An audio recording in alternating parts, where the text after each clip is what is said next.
Well, hi.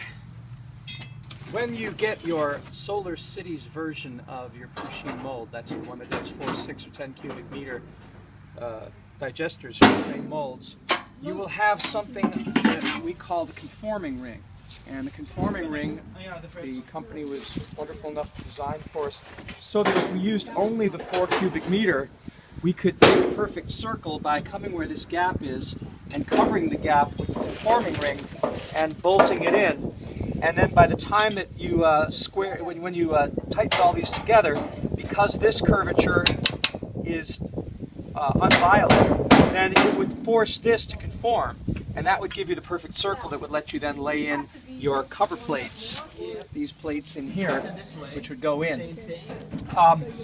That way you can do a 4 cube, just these, or you can just use these 6 cubic meter panels, and you can do one just using these, and put the conforming ring over 2 of them like that. When you have a 4 and a 6 and you're making a 10, you don't need this. I mean, you're going to use this because it's part of the build, but originally this was welded onto here. It had a piece all the way for the whole thing, had the curvature, and you put these cover plates on there. But then you couldn't use just a 4, and very few people made 4 cubic meter. But when you're in an area where you can't dig very deeply, you want the option. So they did a nice job for us. They took these off, re-welded it so that you can have these separately, and you can put them on either one.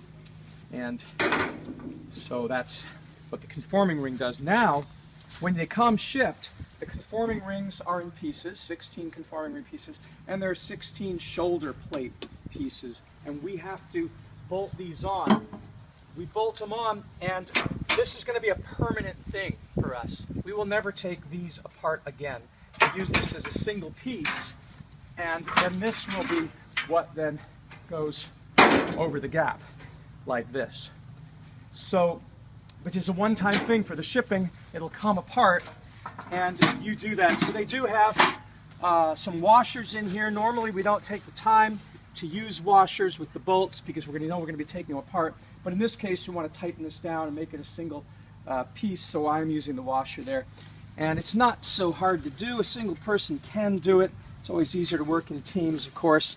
But you take the plate, you put it over, and then you make sure that the angled part is facing up. So it's like this. So when you flip it over, it looks like this kind of, oops, I'm the wrong way. There we go. I did have it right. So it's going to go like that, so that this is curved up like this.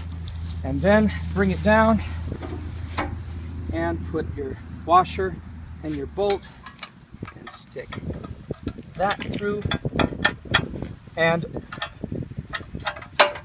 through here, put your other bolt, and then get your nut and put the nut in and hand tighten, and then you're going to tighten it a lot tighter after you get the other one in. Don't go in this way, because if you do that, it's really hard to get in there to tighten the nut. So come in with the, I'm tighten the bolt, the nut. So put the bolt in facing this way. You can get your fingers in there. Oh, I forgot my washer. And as I say, this is the only place where I'm going to use washers. There's no real need when you're setting up for the rest of the mold. It's only because I want to be able to tighten this knife down and keep it that way so it doesn't ever come out, because this is going to stay as a single piece. And we'll tighten that afterward. So we'll get back with you after we've gone through. There's 16 of these. That'll take a while. I'm sure you don't want to watch us putting these on, but then we'll talk you through the tightening in just a sec.